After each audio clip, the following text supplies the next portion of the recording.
All right, let's try this again. It said storage full on SD. I'm not sure if it'll transfer over to the other part, but we'll see. All right, so again, you guys are resting on a cup. I'm siphoning with my mouth to start it. Can you see that? Okay, let's see. Damn it. All right, there we go.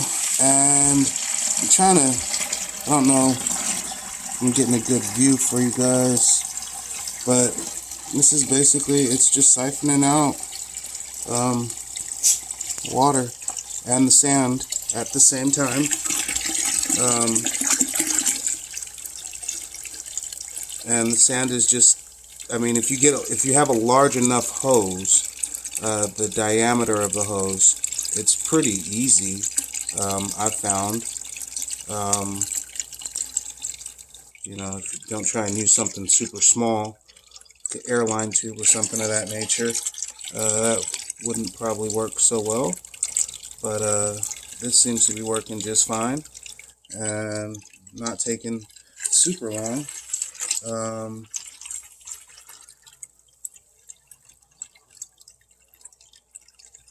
I don't know if you guys can even see that anymore.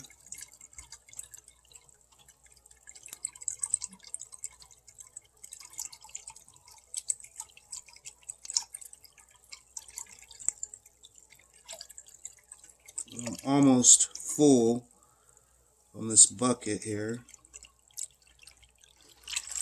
Oh, didn't mean to do that. Then I'll be taking this up. Alright,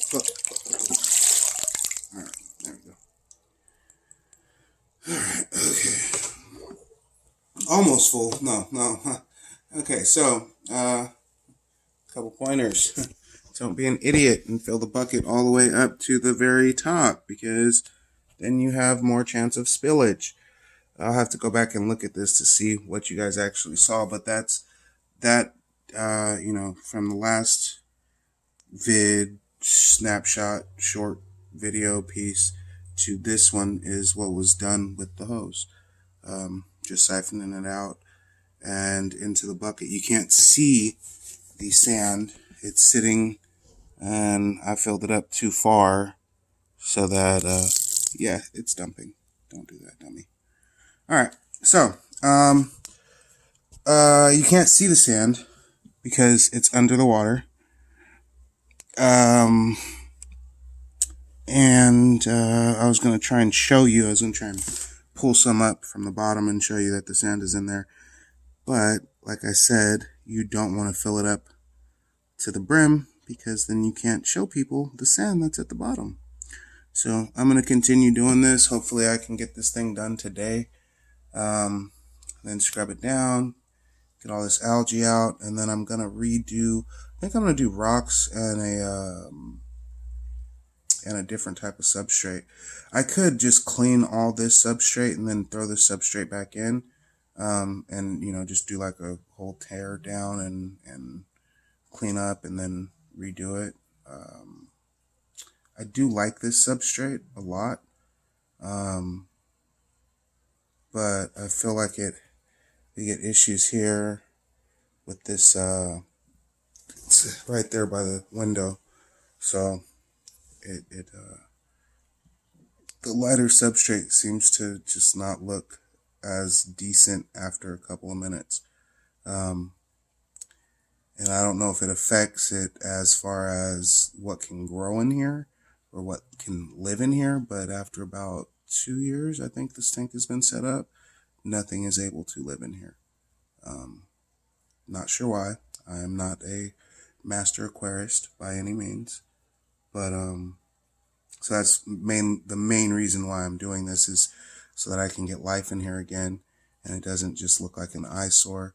I've got a bunch of, the other main reason is that I've got a bunch of white clouds that are breeding, and they're in a 5-gallon right now, and I'd like to give them a little bit more space. So if I can get this tank back up and running successfully, I can drop those guys in here and they can have a little bit more space to grow out and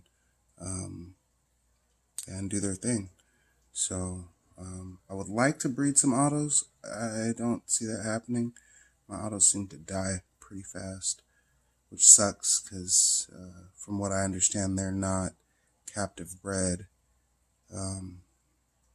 So I did okay with the Corys for a little bit, and then they stopped breeding because they were in this tank, and